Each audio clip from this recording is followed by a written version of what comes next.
Welcome to the SIDMA tutorial series, funded by EPA Region 5 and the Great Lakes Regional Water Program.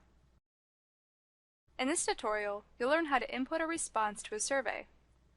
There are two ways to input response data to a survey in SIDMA: manually, as a survey manager, or by allowing respondents to submit surveys by taking a public version of the survey.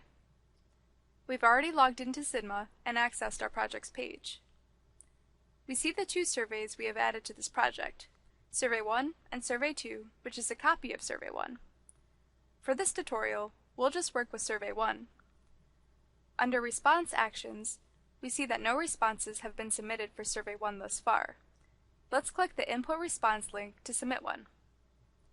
We are presented with our survey and a timer that indicates how much time we have to complete it, meaning how much time we have before the system times out and logs us out. The first thing, and only thing, which we are required to provide is a response ID. This ID should uniquely identify the response from the other survey responses. I say should because SIDMA doesn't check to make sure that the response ID is unique. It's possible to have a non-unique response ID, and it's up to the survey manager to keep track of the various responses.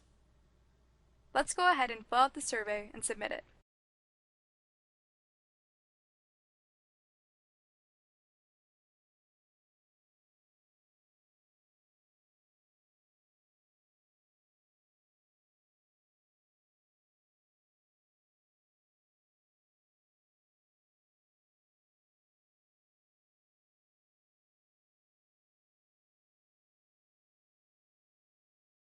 Note question 3 under About Your Farm Operation.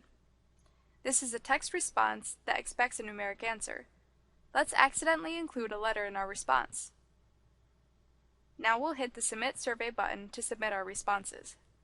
Note that we are redirected back to question 3 and instructed to make our response numeric.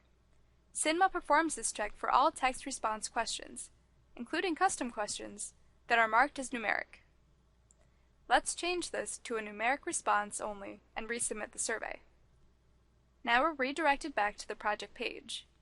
We now see that Survey 1 has one response present. We can view this response by clicking on the View, Edit, Delete Responses link. This brings up a listing of the survey's responses along with a timestamp of when it was submitted, and controls to either view, edit, or delete the response. Let's view it. We can see the selections made, and although we can change them on this page, no changes are made to the database. To edit a response, we need to go back to the response listing and select the Edit function. Now we can change any part of the response and click Save at the bottom to write the changes to the database. We can also delete a response if need be. We just saw how to manually input a response into SIDMA. Alternatively, we could send out a link for our survey so that respondents could take the survey online on their own computers.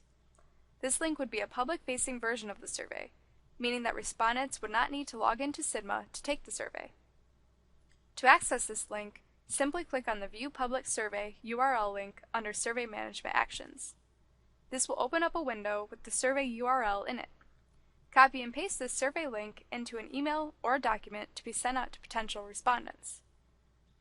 If you're worried about the length of the URL, you can contact the SIDMA technical team and they can assist in revising the passcode embedded in the link. In this tutorial, we reviewed how to input a response to a SIDMA survey manually and distribute a public-facing version of a survey to potential respondents. In the next tutorial, we'll describe how to view and analyze response data. Thanks for watching.